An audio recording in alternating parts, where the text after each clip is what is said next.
বলছিলেন, ও আবু বকর, তোমাকেও যেতে হবে আমার সঙ্গে সফরে, হিজরত করে রাতের অন্ধকারে চলে যেতে হবে মদিনাতে। নবী গো, সেই দিন থেকে নিয়ে আজ পর্যন্ত রাত্রিবেলায় কোনোদিন আমি বিছানার মধ্যে পিঠ লাগাই। রুকানা, এই আস্তে কথা বলো, রুকানা, আরেকটা রুকানা, আগামীকাল যাবে ঠিক, যুদ্ধের ময়দানে কুস্তি যেখানে হবে যাবে ঠিক আছে, কিন্তু যেই চোখ দিয়ে আমার নবীকে দেখবে ওই চোখটা তোর থাকবে, কিন্তু চোখের পাওয়ার থাকবে না। শোনালে হবে না? যেই হাত দ্বারা তুমি আমার নবীকে আঘাত করবে ওই হাতটা থাকবে, ভিতরে হাড়গুলো কিছু থাকবে না। বলছে আমি কিচ্ছু করব না, খবরদার আমার নবীকে যেন একটু টাচ না করা হয়। তবে হ্যাঁ শোন, এই কথাটা কারোর কাছে আবু জেহেল, উতবা, সাইবা, মুগায়রা, আবু লাহাব এদেরকে বলবি না। বলে না বলবো। চলে গেল। সকালবেলায় রুকানা গিয়ে হাজির হয়ে যাচ্ছে। আমার নবীর বেটি মা ফাতেমা খাতুনে জান্নাত মুসাল্লা নিয়ে ওই দিক দিয়ে খানায় কাবার দিকে যাবে। তার সম্পর্কে যারা নানা দাদু লাগে, আমার নবীর বেটির বয়স তখন খুব অল্প ছিল, 8-10 বছর, 6 বছর 7 বছর বয়স ছিল। ডাকছে পারছে, বলে ফাতেমা আসুন। আসুন। কি হয়েছে? বলে তোমার বাবার কি দরকার ছিল বলো তো। কেন? বলে তোমার একটা ভাই নাই, কেউ নাই, তোমার বাবা এত ঝামেলা করার কি দরকার আছে? এখন কুস্তি হবে, তোমার বাবাকে রুকানা নামে কুস্তি যে সালি আছে, যে বীর বাহাদুর আছে, সে আছাড় দিয়ে তোমার বাবাকে শেষ করে দিবে। তখন বলছে আর কোনো কথা না শুনে কাবার দিকে না গিয়ে বাড়ি চলে গেল। বাড়িতে গিয়ে মুসাল্লাটাকে বিছিয়েছে আর আল্লাহর দরবারে হাত তুলতে গিয়েছে। আমার নবীর দোজাহানের বাদশা সেই সময় মা ফাতেমার দিকে নজর পড়ে গিয়েছে। আমার নবী বলেন, মারে ও ফাতেমা তুমি কি করছো মা? বলো। বলে আব্বা গো, আমি এখনই শুনলাম আব্বা যে আপনি নাকি এখন চলে যাবেন এই জায়গাতে যেখানে কুস্তি হবে গো আব্বা। আপনাকে সেই জায়গাতে রুকানা নামে যে বীর বাহাদুর আছে সে আপনাকে নাকি মেরে দিবে গো। আমি সেই জন্য দোয়া করব, বদদুয়া চাই, তাকে যেন ধ্বংস করা যায়, সে যেন দুনিয়া থেকে বিদায় হয়ে যায়। আব্বা আপনি যে না সেই জায়গাতে, কারণ আপনি যদি যান তাহলে আপনাকে তারা মেরে দিবে, আপনার জীবন নিয়ে নিতে পারে। আব্বা গো, আপনাকে যদি মেরে দেয় তাহলে আমি কায়েম আব্বা বাবা বাবা বলে ডাকবো, আমার কেউ যে নাই আমার পাশে। আব্বা গো তুমি যে না, দয়া করে আমার মায়ার নবী দয়ার নবী মা ফাতেমা খাতুনে জান্নাতকে বুকের মধ্যে জড়িয়ে নিয়ে বলেন, বেটি রে ও মা তুমি চিন্তিত হয় না, তোমার বাবাকে পৃথিবীর কোনো মানুষ নাই, আল্লাহ তাআলা এমন কোন মানুষ সৃষ্টি করেনি, জন্ম দেয়নি যে তোমার নবীকে তোমার বাবাকে মেরে ফেলতে পারে। মা তুমি কেঁদো না, তুমি চিন্তিত হয় না, তোমার আব্বাকে কেউ মারতে পারবে না। একটু সামঞ্জস্য সময় বিশেষে বাহ্যিক দৃষ্টিতে মানুষের নজরে হয়তো হতে পারে আমার কষ্ট হবে, মারে আমার এই জন্য মারতে পারবে না। আমার সাহায্যকারী আমার স্বয়ং আল্লাহ তাআলা আমার পক্ষে আছে, তাদের পক্ষে আমার আল্লাহ নাই। কারণ তারা যতই চেষ্টা করুক, যার পক্ষে আল্লাহ থাকবে বল বেটি সে পারবে না, ওরা পারবে। বলে যার পক্ষে আল্লাহ আছে সেই পারবে। বলে মা তাহলে তুমি নিশ্চিত থাকো, তোমার আব্বার পক্ষে আমার আল্লাহ তাআলা রয়ে আছে, তোমার বাবার কোনো ক্ষতি করতে পারবে না। বলে দিলেন বাবা। আমার মায়ার নবী দয়ার নবী চলে গেলেন। চলে যাওয়ার সাথে সাথে যেমনি দাঁড়িয়েছে, দেখা যায় রুকানা ওই জায়গাতে দাঁড়িয়ে আছে। রুকানাকে আমার নবী বলেন, আই রুকানা কাছে আয়। রুকানা কিন্তু মাথাটাকে সামনে 1 পা 2 পা খালি আগিয়েছে, আর কোথাও সামনে একটুকু আগে বাড়ে না। আমার নবী বলছেন, রুকানা রে, তুমি হচ্ছে মক্কার বুকে সব থেকে বড় কুস্তিশালী, তোমারে আমি ডাকছি তারপরেও আসছো না কেন? কি কারণটা রয়ে আছে বলো, কেন আসছো না? সেই সময় রুকানা আঙুলের ইশারা দিয়ে বলেছিল, আমি যাব কেমনি করে দেখে কেমনি করে দেখেন উপরে।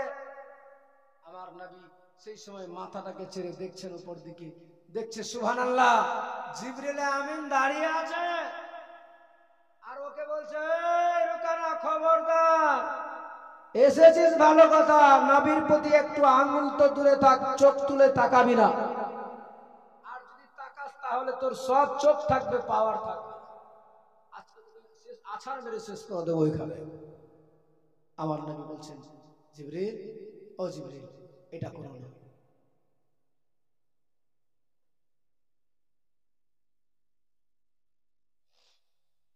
জিবরিল, এটা বলো না, এটা করিও না তুমি, এটা করতে গেলে বড় অসুবিধা হয়ে যাবে, বিরাট সমস্যা দাঁড়িয়ে যাবে। কারণ এরা এখন বলতে বাধ্য হবে যে নবী এমন জাদু জানে, এমন পাওয়ার জানে যে এত বড় বীর বাহাদুর যোদ্ধাটাকে, কুস্তিশালী বাহাদুরকে সাথে সাথে সে তাকে কবজায় করে নিয়েছে, নিজের হাতের মধ্যে করে নিল, সে লড়াই করতে পারল না। না, তুমি তা করো না জিবরিল, তুমি একটু সরে যাও, তাকে দরকার আছে আমার কাছে নেওয়ার। আমার নবীর কথা শুনে জিবরিল আমিন বলেন, ইয়া রাসূলুল্লাহ, আপনার প্রতি আঘাত হবে, আপনাকে কষ্ট দিবে, আপনার গোলাম জিবরিল আমি থাকবো, এভাবে দেখে এটা কখনো হতে পারে না।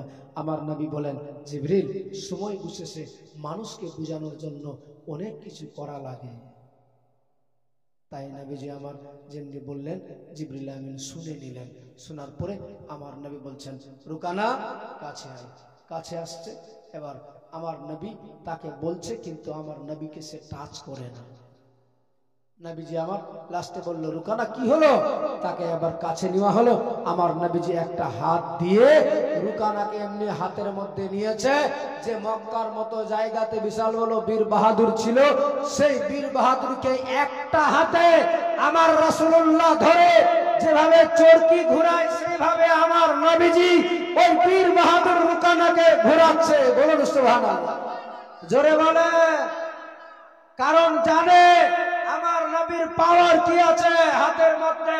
আমার নবীজি হাতের মধ্যে চরকি যেভাবে ঘোরাচ্ছে, ঘোরাতে ঘোরাতে এমনি করে যেমনি একবার হাতে নিয়ে চুপে নিয়েছে, এখানে রেখেছে, ওই রুকানা ধামাস করে কমর টমর ছেড়ে দিয়েছে আর ঝুলে গিয়েছে। আমার নবী এই আকার আকৃতি দেখে ওই বেঈমানেরা তখন সহ্য না করতে পারে, তারা বলছে, না ছাড়া যাবে না, মুহাম্মদকে ধরো, এক্ষুনি তাকে শেষ করে দিব। তারা যখন তরবারি বের করেছে, আবু তালিব বলছে, আমরা কি চুরি পরে বসে আছি নাকি? আয় দেখে আমার ভাতিজাকে কে হাত দিবে। সেই সময় এমন পরিস্থিতি দাঁড়িয়ে গেল, আবু তালিবের ছেলে আবু তালিব, তার সঙ্গে আমিরে হামজা অনেকে ছিলেন, তারা দেখে বুঝতে পেরে গেল এদের দল ভারী আছে, এখন পারা যাবে না এদের সঙ্গে, যার জন্য তারা ভেগে গেল, আমার নবীকে মারতে। বেরাদার, আমার নবীজি সারা পৃথিবীর মানুষকে দেখিয়ে দিয়েছেন, বুঝিয়ে দিয়েছেন ইসলাম কাকে বলে, ইসলাম কেমন কি জিনিস ছিল। তারপরেও শেষ পর্যন্ত আমার নবীর আর শান্তি হলো না মক্কাতে। নবীজিকে শেষ সময় চলে আসলো। আমার নবীজি 6 মাস আগে বলেছিলেন আবু বকর সিদ্দিককে, আবু বকর, আমাকে আর থাকা হবে না আমার মক্কাতে, আমাকে এই মক্কা ছেড়ে চলে যেতে হবে মদিনাতে হিজরত করে। আবু বকর সিদ্দিক বলেছিলেন, ইয়া রাসূলুল্লাহ, আমি কি যাব? আমার নবী বলেছিলেন, হ্যাঁ, আমার হিজরতের সাথী, আমার হিজরতের সঙ্গী তুমি হবে। ওই 6 মাস আগে শুনেছিল, দেখুন তারপরে কি হচ্ছে। আমার নবী আমার মায়েরা শুনুন মন দিয়ে, আমার মায়ার নবী, দয়ার নবী এত ইসলাম প্রচার করার পরে, মানুষের কাছে সৎ পথে চলার পরে আমার নবীর শত্রু হয়ে দাঁড়িয়ে গেল তারা। আমার নবীকে মক্কায় থাকতে দিবে না, তারা পরিকল্পনা নিয়ে নিল, যেই করে হোক না কেন মারতে হবে নবীজিকে। এ বেরাদার বাবাজি ভাইরা, রাত্রিবেলায় তারা নানা ধরনের মিটিং মিটিং করে তাদের মধ্যে থেকে তারা সিদ্ধান্ত নিল আর দেরি করা যাবে না, আজকে রাত্রিবেলায় মেরে দিতে হবে নবীকে। এই মনের আশা বাসনা নিয়ে ওই মক্কার লোকেরা, বেঈমানেরা, কাফেরিরা আমার রাসূলুল্লাহকে মারার জন্য তারা পরিকল্পনা নিয়ে নিল। অস্ত্র শস্ত্র, তীর তরবারি, বল্লম, ফারসা নিয়ে সবাই মিলে একত্রিত হয়ে আজকে রেডি হয়ে গেল। আমার নবীজি সন্ধ্যাবেলায় বাবা এশার নামাজ পড়ে ঘরের মধ্যে শুয়ে আছে। খোদার হুকুমে জিবরিল আমিন সা করে আমার নবীর কদমে এসে হাজির হয়ে গিয়েছে। বলে নবী গো, ইয়া রাসূলুল্লাহ, ইয়া হাবিবাল্লাহ, আজকে আপনার আর থাকা হবে না মক্কাতে। কেন জিবরিল? বলে নবী গো, আপনাকে আজকে এই রাতের অন্ধকারে চলে যেতে হবে হিজরত করে মদিনাতে। বলে নবী গো, আপনার জন্য এই বেঈমানেরা চতুর্দিক দিয়ে আপনার বাড়িটাকে আজকে রাত্রি বেলায় ঘেরাও করে নিয়েছে। ইয়া রাসূলুল্লাহ, ইয়া হাবিবাল্লাহ, নবী গো, আপনার জীবন বাঁচবে না। তারা কিছু বুঝে না, কিছু চায় না। আজকে তারা চেয়েছে, মনের আশা নিয়েছে, আজকে যেই করে হোক না কেন আজকে বিছানায় আপনাকে জবাই করে দিবে তারা, আজকে মার্ডার করে দিতে চাই যারা। আমার আল্লাহ তাআলা যার জন্য পাঠিয়েছে আমাকে, নবী গো, তাদের মধ্যে থেকে রাতের অন্ধকারে বেরিয়ে চলে যাবেন আজকে মদিনাতে। আমার নবীজি সারা পৃথিবীর মানুষকে শিক্ষা দিবেন বলে আমার নবী বলছেন, জিবরিল, এত লোক আমার বাড়িটাকে সবাই ঘেরাও করে আছে, তীর তরবারি বল্লম ফারসা নিয়ে, অস্ত্র শস্ত্র নিয়ে সবাই মিলে দাঁড়িয়ে আছে। আমি বের হতে গেলেই তো আমার জীবনটা নিয়ে নিবে। আচ্ছা জিবরিল, বলো কেমনি করে যাব আমি? হযরত জিবরিল আমিন সেই সময় বলেছিলেন, ইয়া রাসূলুল্লাহ, ইয়া হাবিবাল্লাহ, নবী গো, আপনার তো সব জানা, জানার পরেও যখন আপনি আমারে জিজ্ঞেস করেন, আসলে আপনার তো সব জানা রয়েছে। আমি বলতে চাই নবী গো, আপনাকে কেউ মারতে পারবে না। আপনি তাদের মধ্যে থেকে একটা হিকমত করে, একটা কৌশল করে বেরিয়ে যাবেন। আমার নবী বললেন, কেমনি করে বের হতে হবে?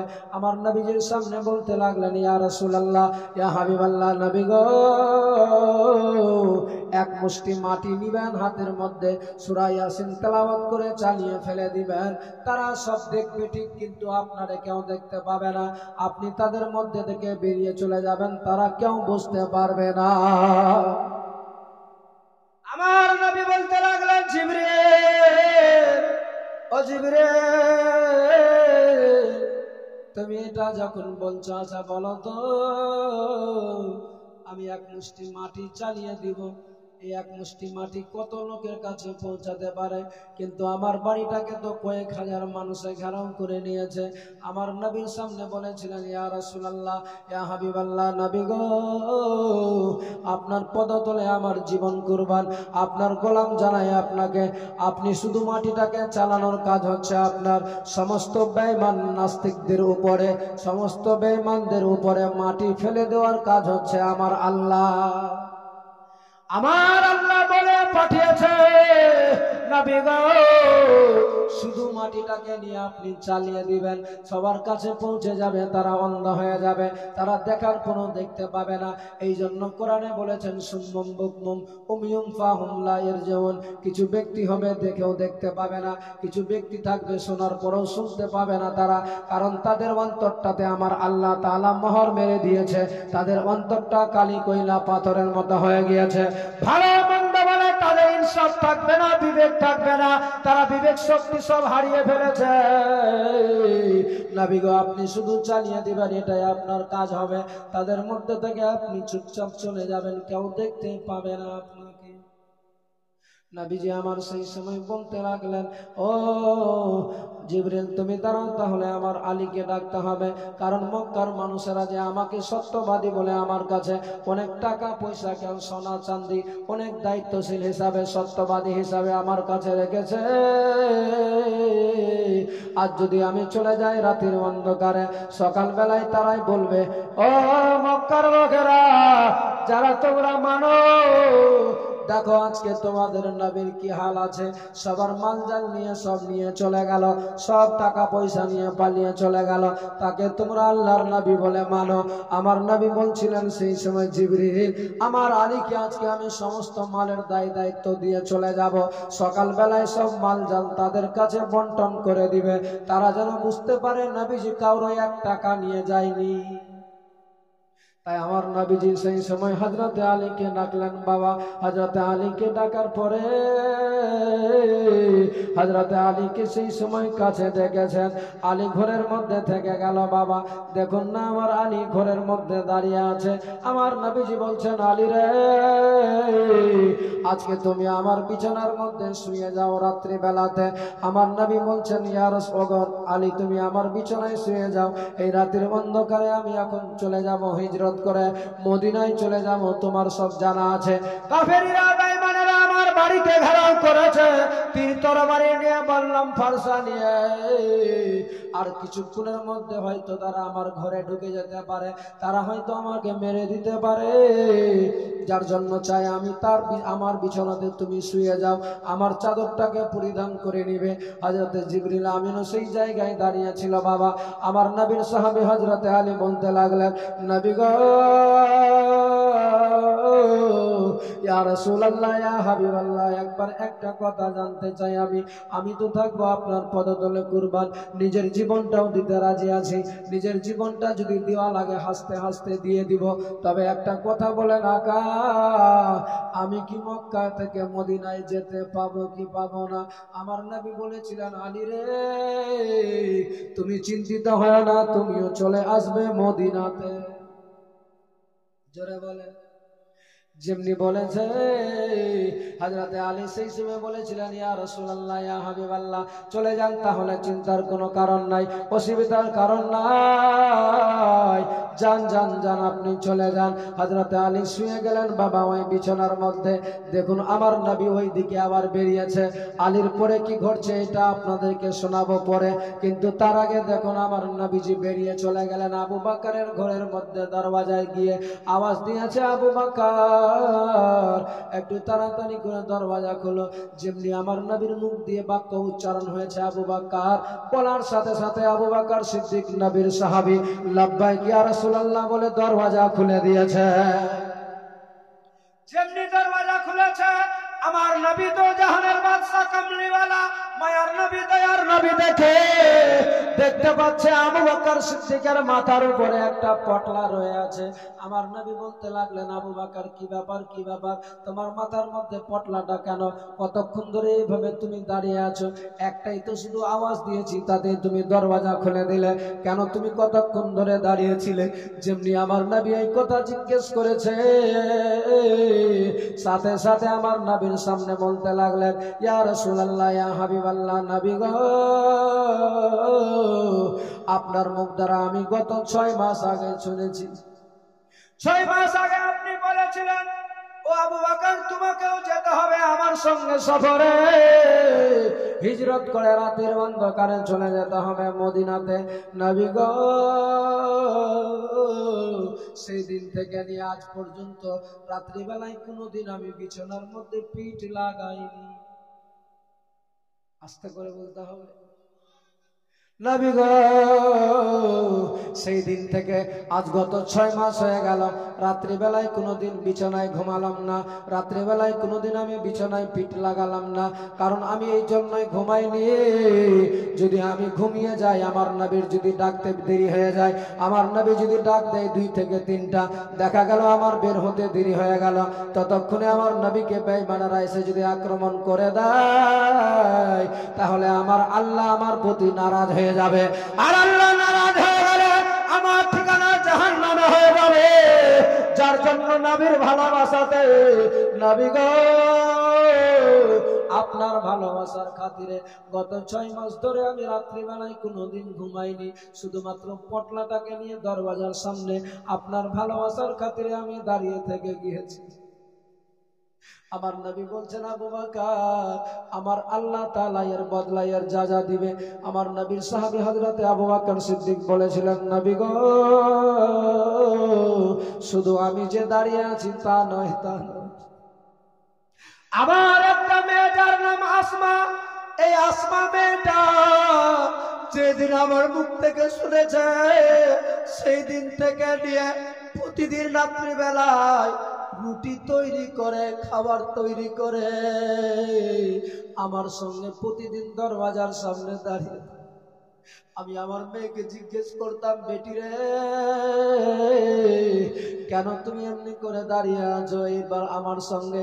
আমার মেয়ে একটাই কথা বলতেন, আব্বা গো, আপনারা যাবেন সফরে রাত্রিবেলায়, রাত্রি চলতে চলতে এত দূরের রাস্তা অতিক্রম করে যাবেন, কথায় আপনাদের প্রতি কখন খাবার পাবেন, কথায় খাবার পাওয়া যাবে না, কথায় আপনাদেরকে জীবন বাঁচানোর জন্য লুকিয়ে থাকতে হবে, যার জন্য আমি আমার নবীর যেন কোনো কষ্ট না হয়ে যায়, যার জন্য আমি এই খাবার কোনো তৈরি করে নিয়ে আমি আপনার সঙ্গে দাঁড়িয়ে থাকছি।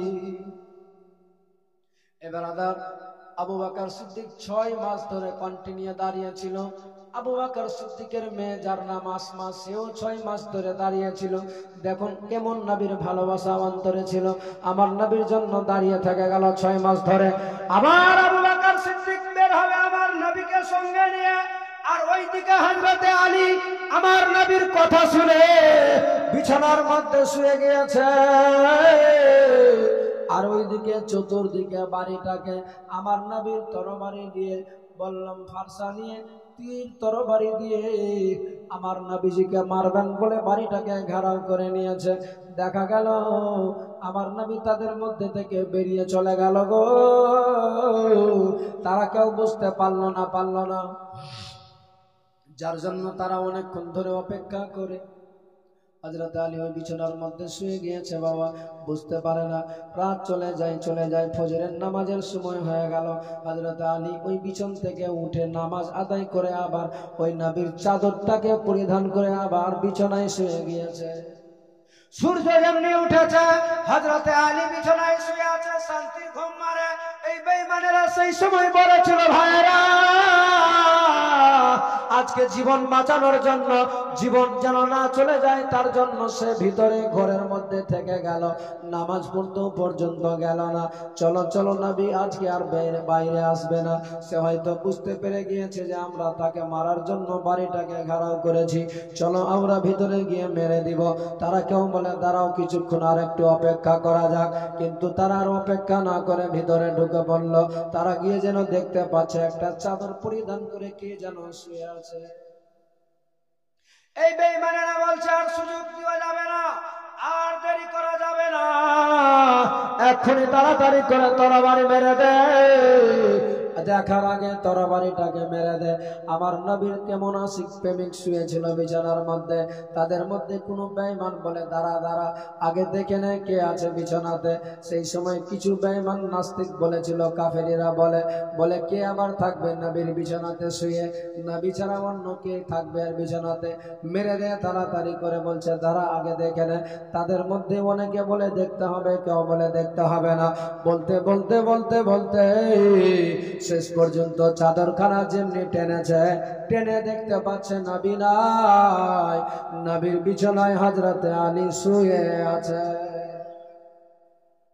যেমনি দেখেছে হযরতে আলী শুয়ে আছে, শুনে দিকে মন দিয়ে শোনার মা বোনেরা, হযরতে আলী যেমনি দেখতে পেয়েছে আলীকে, বিছানায় আলী শুয়ে আছে, হযরতে আলীর কারবার দেখে সেই সময় বেঈমানেরা কাফেররা বলেছিল, ভাই আলী রে, তোমার কি জানে ডর হলো না, তোমার কি জানে ভয় হলো না? আমাদের তো মন বলে আজকে এই রাত্রি বেলায় তোমার কোনো ঘুম হয়নি, কারণ তোমার জায়গাতে যদি নবী বলে তোমাকে মেরে দিত, আমাদের মন বলে আজকে তুমি সারা রাত ঘুমাতে পারোনি। হযরত আলী বলে, ও ভাইরা, তোমরা বলছো আমার ঘুম হয়নি, কিন্তু তোমরা কি জানো আজ আমি যে শান্তির ঘুম মেরেছি, এই ঘুম আমার জীবনে কখনো মারা হয়নি। কেন? তোমার জানে ভয় হয়নি? তোমাকে যদি নিজের নবী ভেবে তোমাকে মেরে দিত, তার কেমন ঈমান ছিল, আচ্ছা বলুন তো, রাত্রিবেলায় যদি আজকে কোনো মানুষ বলে দেয় যে অমুক বাড়িতে গিয়ে অমুক লোকটাকে মেরে দিব, আর ওই লোকটা যদি নিজের ছেলেদেরকে বলে বেটা আজকে আমাকে জবাই করার জন্য 2-4-10টা লোক আসবে, তো আমি থাকবো না, আমার বিছানায় তুমি শুয়ে যাও, পাওয়া যাবে? কথা বলেন, পাওয়া যাবে? বেটা বলবে যে হ্যাঁ বাপ তুই সরে যা, আমার জীবনটা চলে যাক আগে। বাপের যদি বয়স বেশি হয়ে যায় তাহলে বলবে তোর তো সময় শেষ, খেলা শেষ, তো তুই জানা আমাকে কেন মরতে বলছে এই মুহূর্তে। এখন পরিস্থিতি তাই আছে বাবা। কিন্তু দেখুন নবীর কেমন আশিক আছে। এই শোনো, কথা শোনো, খালি গল্প, খালি কথা বললে হবে নাকি? কেমন আশিক ছিল। বলছে তোমরা বলছো ঘুম হয়নি, আমি এত শান্তির ঘুম মেরেছি, এমন ঘুম জীবনে মারতে পাইনি। কেন? তোমার কি জানে ভয় ছিল না? নবী ভেবে যদি তোমাকেই মেরে দিত। সে সময় বলছে তোমরা বলছো আমাকে মেরে দিবে, মেরে দিবে, তোমরা তো দূরে থাক, আল্লাহর ফেরেশতা মালাকুল মউত আমার দমখানা কবজ করে নিয়ে যেতে পারে না যতক্ষণ পর্যন্ত আমি সোনার মদিনায় না পৌঁছেছি। কারণ আমার নবী বলে দিয়েছে আলী তুমিও মদিনায় চলে আসবে। তাই আমার ঈমান বলে মক্কার মানুষ তো দূরে থাক, সারা পৃথিবীর মানুষ তো দূরে থাক, আল্লাহর ফেরেশতা মালাকুল মউত সে আমার দম কবজ নিয়ে যেতে পারবে না যতক্ষণ আমি সোনার মদিনায় না পৌঁছেছি। কারণ আমার নবী বলে দিয়েছে আলী তুমিও মদিনায় চলে আসবে, এই জন্য আমি আজ শান্তির ঘুম মেরেছি। বলুন সুবহানাল্লাহ। কেমন ছিল ঈমান, কেমন নবীর ভালোবাসা ছিল। আজকে তো আমাদের এক অপরের প্রতি ভালোবাসা ছুটে গিয়েছে। ভাই ভাই আমরা একটুতে মারামারি, হানাহানি, কাটাকাটি, 1 শতক 1 কাঠা 1 বিঘা জায়গা নিয়ে কাটাকাটি করি, হয় না ভাই? সব পরে থেকে যাবে, খালি হাতে চলে যাবেন। আর একটা কথা বলবো, দেখেন জীবনে আল্লাহ রোজগারের সঞ্চয় করার আপনাকে অনেক রাস্তা দিয়েছে। হারাম অবৈধ রোজগার করে খাওয়া থেকে বাঁচার চেষ্টা করবেন। আপনাকে আমি বলবো কত খুলে, কতগুলো জিনিস হারাম রয়েছে। এসব হারাম যদি খান তা হতে গেলে আপনার যেই সন্তান হবে তারাও ওই হারাম খাওয়াতে যদি তাদেরকে জন্ম তারা নেয়, তারা কি হালাল হবে? বলে হবে? হবে না। অতএব ওই সন্তানের কাছ থেকে আপনি ভালো কিছু চাইবেন, এটা কখনো হতে পারে না, এটা কখনো পাওয়া যাবে না, এটা অসম্ভব।